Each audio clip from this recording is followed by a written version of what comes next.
Ni hao. This is the first part of a day in my life, the life of a Cambridge professor, Alan McFarlane. I wake up and I realise I've been having a rather horrid dream. When I was a professor for 40 years, I hardly dreamt at all and not many worry dreams. Strangely, once I retired, I started to have anxiety dreams about being a professor, about being late for lectures, not having my lecture notes, forgetting my subjects, all sorts of worries and anxieties which I obviously had at the time but suppressed. So I'm quite pleased to wake up, although my wife, who's been listening to the radio news, fills my ear with all the sad and terrible things that are happening in the world, which rather dampens my spirits for a moment. But anyway, I get up and we do some little cycling exercises, a form of yoga, before we get up to keep ourselves fit. And we do yoga in the evening on the floor with various breathing exercises. So I get up and we go through and I make the breakfast. Our life is made as simple as possible in terms of living and catering, because we have so many exciting and interesting things to do that we don't want to fill it up with cooking and shopping. So breakfast is always the same.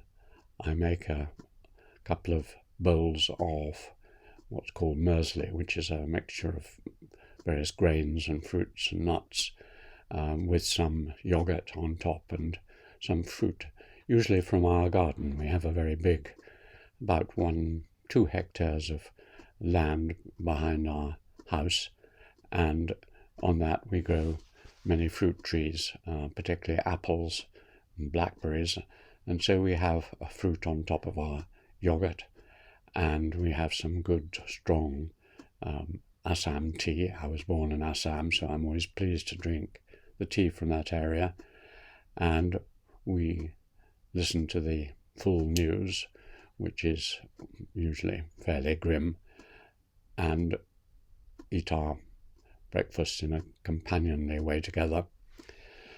After breakfast, I go out to the barn. I have, you can see behind me a tiny bit of the bookshelves. This is just one tiny segment. There are about 8,000 books in this part of our library, and behind me I have my favourite books, Max Weber and de Tocqueville and people like that, as well as copies of my own books just behind my head here. And it's a very peaceful, calm place with a high ceiling, and a place where I love to go. I think of it as a kind of time machine where I can learn about anything I want to explore. I can go into any part of history, back to the earliest hunters and gatherers, right through to the present, and I can go to any part of the world, any country. Opposite me I have big collections of books, for example, on China and Japan and the Himalayas and England, and so I can just go and pick a book off the shelf and enter another world.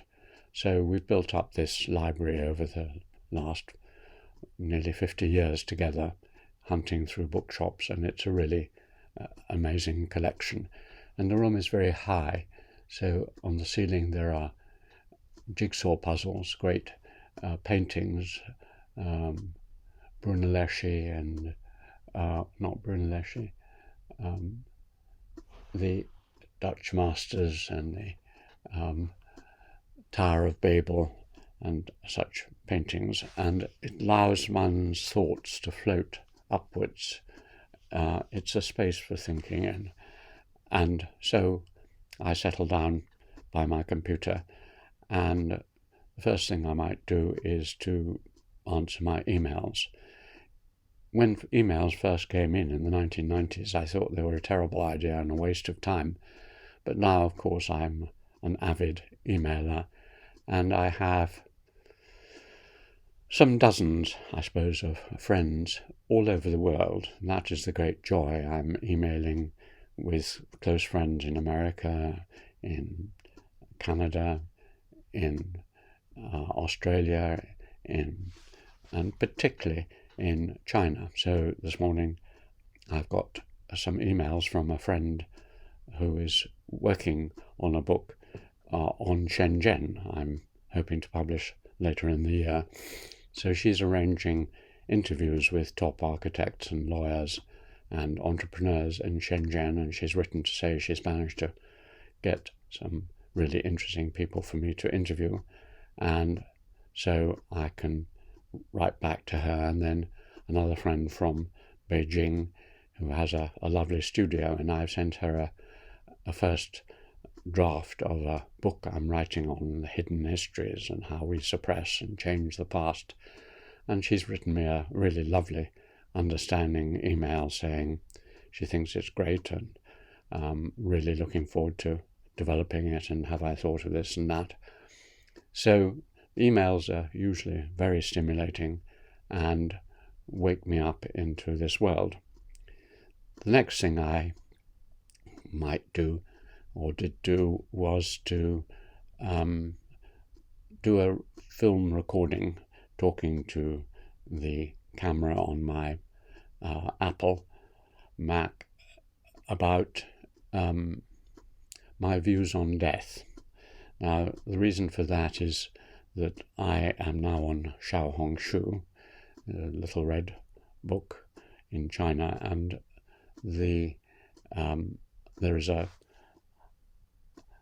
post there which says ask me any questions, and so I've had 3,500 questions or more from Chinese viewers over the last 4 months, and I try to answer a few every week. And one of them was, what am I to think about death? I'm a bit anxious, apprehensive about it. What are your views on death? So in this 5 to 10 minute talk, I tell them about how death is treated in different cultures. In some, people are afraid. In others, it's just natural and just a stepping stone to an afterlife, which is better than this life, as in the Himalayan village I work in. And so I try to put their anxieties into a wider context and to show them that we don't need to be afraid of death. It's perfectly normal. The only thing personally I'm afraid of is the process of dying, but in case that was painful, but we can deal with that.